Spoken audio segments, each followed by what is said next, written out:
Kalat. Dapat po malinis po yung paligid. Ma'am, sa anong kumpanya po kayo, ma'am?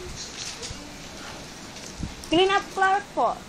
Clean Up Clark? Oh, yun po din po yung pangalan ng namin. Clean Up Clark. Tas dito din sa Clark. Oo. May website din kami nun, so makikita niyo po yun sa website. Ah, okay. Nag-inspection po kami ng mga paligid na may mga kalat para po malinis. Oh, tama yan, ma'am. Tama yan. Para maging malinis tayo. Dapat pang maintain yung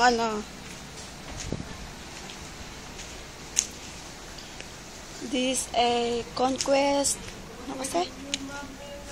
Conquest Field. Conquest Field. Conquest Field. Address.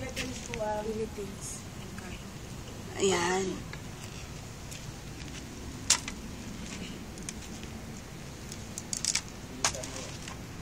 Supposed to be. Ay, ano ba yan? Pati shoes ko. Kumakain.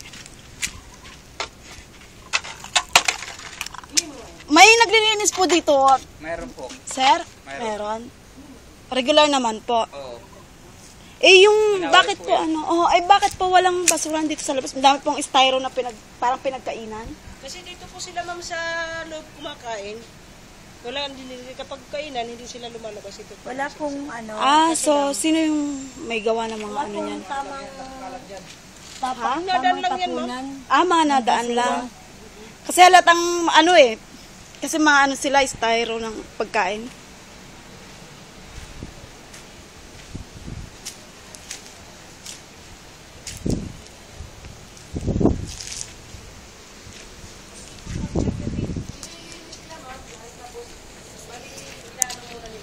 Inaano po nila yan, inatanggal.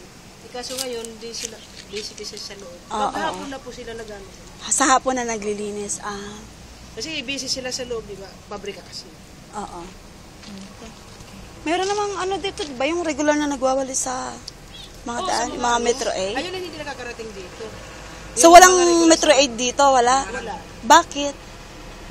Alam ko sa mga highway lang sila nagwawalis eh. Sa mga gantong lugar wala na. Hindi nila kasama.